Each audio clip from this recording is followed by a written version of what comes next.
you vivacious people of the internet. I hope you're all doing very amazing. Back on the AU, this episode, Barra's going in, but not just yet. I'm going to show you where we're going to start. So, for those that are not familiar, if you haven't seen the first episode or the installment in this car, we've basically started prepping this thing to get a turbo Barra engine put into it, or a Barra Plus T. So far, we've upgraded the fuel pump. We have mounted a catch can, which is the cheapest one you can get online. We fitted an automatic transmission cooler and a power steering cooler. We've fitted the Barra ECU and mount. We've put the standalone Barra harness in it with the fuse and relay box. We've put a couple of gauges in it, which all came out of the donor car, and a few other bits and bobs. So that's basically where we're at. I've already gone through and degassed the aircon as well. And this morning, so we're actually going to do the engine on this thing tomorrow, but I'm just going to try and do a few more things today because I do have some time today before we get hooked into pulling the motor out. So I've got about half a day. Going to start here. Going to get the front bar and grill off, and we're going to start by mounting the intercooler. So we'll get this thing lifted up a little bit. We'll pull the grill out, get the front bar off, and we'll start having a play. Right, people, we've got the grill, the under tray, and the bar off. So now we can start looking at how we can or can't mount that in there. I also want to try and make some kind of mounts for the bottom of these coolers as well, because I've only mounted them in from the top when I did them. So let's just see what we come up with. Alrighty, so this is what we've come up with. I've got the cooler up as high as I can pretty much get it without having to move other stuff. I hope it's up high enough. So I've got a couple of the brackets already on the cooler. I just chopped them down. I've got a bolt going up through each side there. And I've utilized the the existing power steering pipe brackets, and I've just welded mounts onto them for the bottom, and even started laying in the cooler pipes just to sort of see where they're going to sit. So they sort of all go in. I had to rejig that aircon line bracket a little bit. So now we'll start putting the front bar back on and find out how much of the back of it we're going to have to cut out. It's probably going to be heaps. Alrighty, cooler is on and everything is all back together. That's basically how it looks. It does hang down just the tiniest bit below the front bar, but stuff all. So when you're standing up, you can't actually even see that, really. Well, anyway, next job is going to involve me getting it off the hoist, bringing it forward, because I've got to jump under the dash and mount the electronic throttle pedal. So I've already gone ahead and taken the intake pipe off, but the next step is to remove the accelerator cable. I've already removed the cruise control cable that mounts into here and goes back to the cruise control module. So we need to remove the whole accelerator cable because obviously we're going to a drive-by-wire electronic throttle. Here's our BA throttle pedal here. So we need to make that fit in here somehow. So we'll get this accelerator pedal and bracket out and see what we can come up with. Got the electronic pedal in. So I've just recycled the bracket that came on the cable throttle, and I've just welded a bit of bracket onto it. So we'll just plug that in and we will start the thing up and idle it back onto the hoist, and it will be the last time this thing moves under its own power.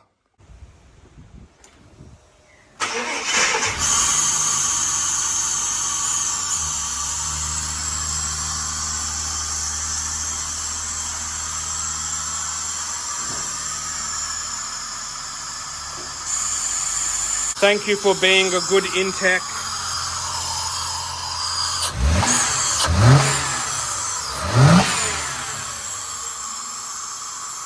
Alrighty, so I got the car set up on the hoist. The last thing I'm going to do today is connect the fuel pump wire. So just got to disconnect, from memory, I think it was this wire was our power wire, black and yellow, the power that powered the fuel pump. I'll just double check that.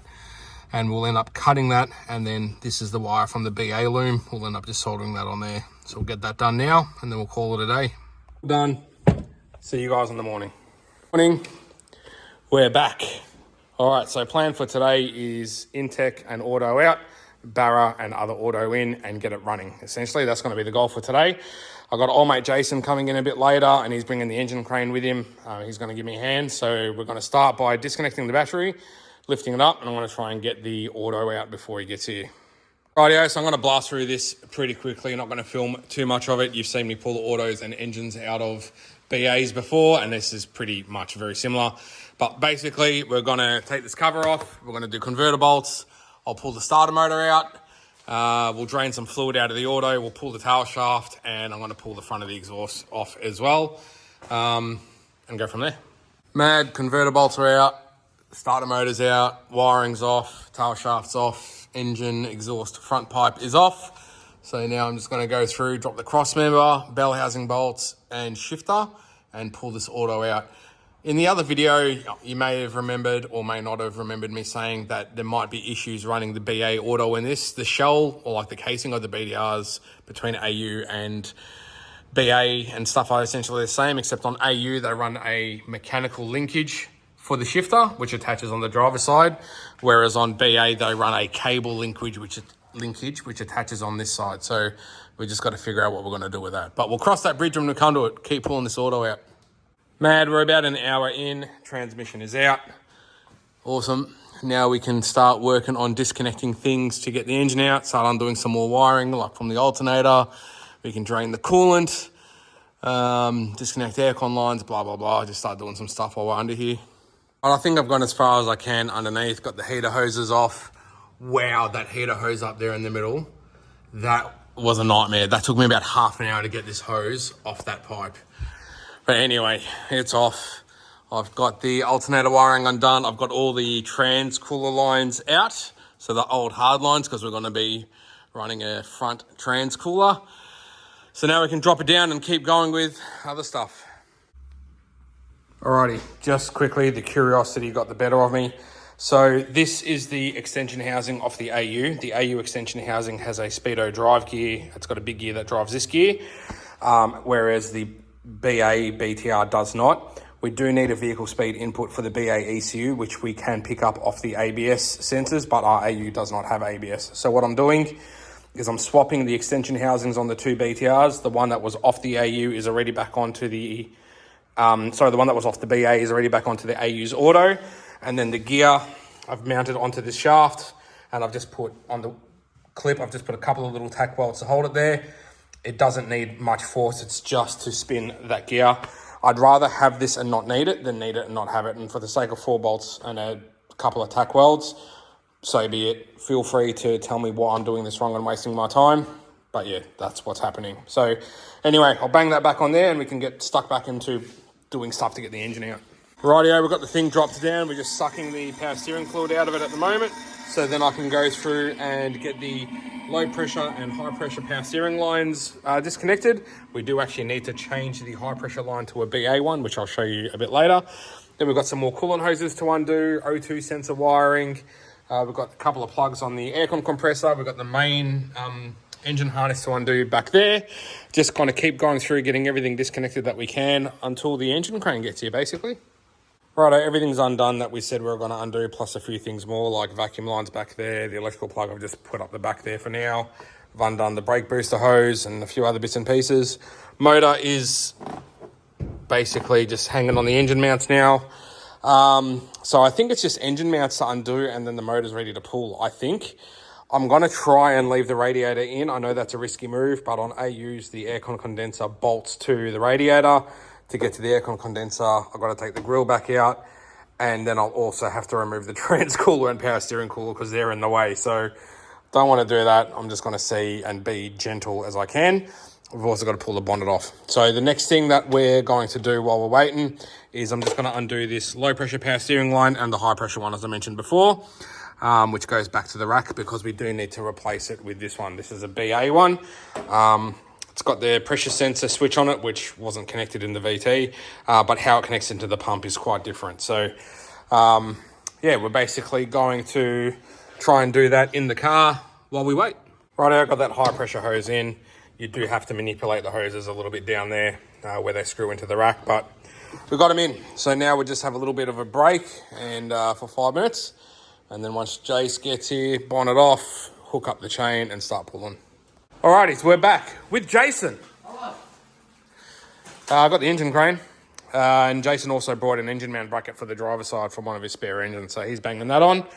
And I've got to lift this thing back up because I forgot to undo the fuel lines, so we'll do that, and then bonnet off, hook it up, engine out.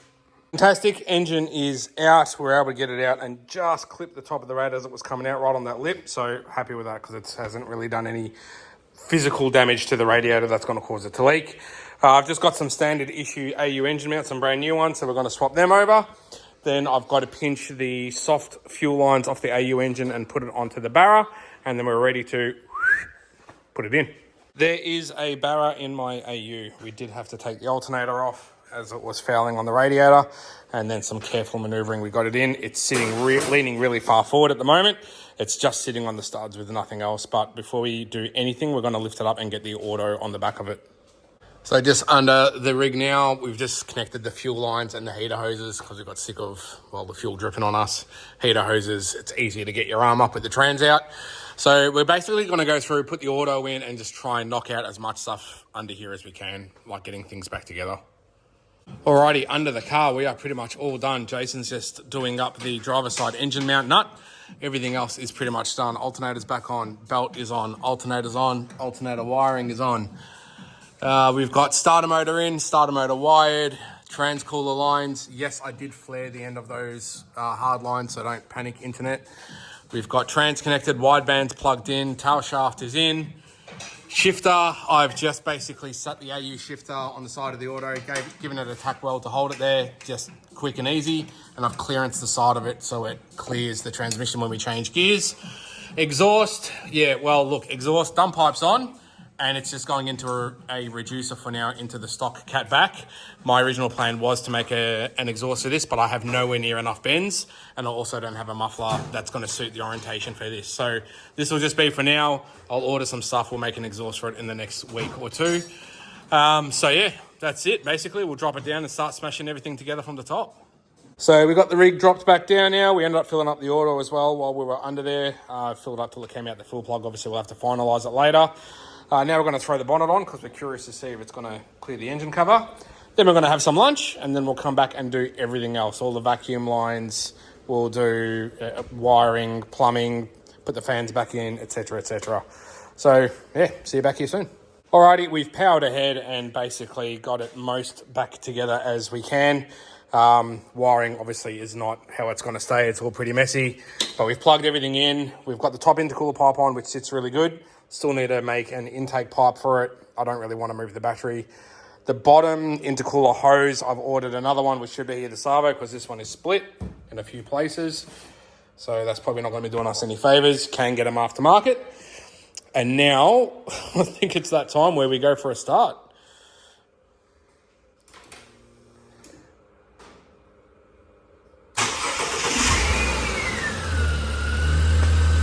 There is a running turbo Barra in my AU.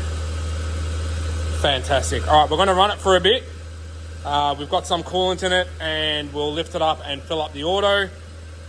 And yeah, just keep doing the last final touches. Oh yeah, we've started cutting the bonnet too because it doesn't shut, which I didn't really want to do. But anyway, we've got a coolant leak. We'll have to suss that out. Just filling up the auto. It does actually have a little bit of a note coming out the exhaust, surprisingly. Considering it's a relatively stock AU exhaust, 2¼ inch. But anyway, that will all change. Okay, we have our hot side intercooler hose on. Our replacement one came in, and I think we have our coolant leak fixed as well. So now we can drop it down and try again. Okay, I think we're there. It's just been one thing after another. Got that coolant leak fixed. I was just going to say we're just bleeding up the cooling system till the fans come on, which they just have. So that's awesome. And yeah, we had a small power steering leak from down here. We had to change the O-ring. So I've sorted that as well. So I think it's road test o'clock. We don't have an air filter on it yet. I've got to figure out what I'm going to do with that. I do want to try and set a pod filter in this area, but I guess we'll see what happens. So that's going to be it for now, guys. We've got a running, driving Barra plus turbo AU Falcon. Obviously nothing on the dash works except for the fuel gauge because we do have to wire in a module to make all of that stuff work. We still need to sort out a proper intake for it, and we still need to do an exhaust for it. The car's only making a couple of pound of boost, and I got a feeling it's because of the stock catback exhaust. But besides from that, it drives good. It does make a little bit of turbo noise, but not much. Stay tuned, guys. There'll be more stuff on this car in the future. If you want to see more content like this, please remember to like and subscribe. And until I see you in the next video, be good to yourselves and each other.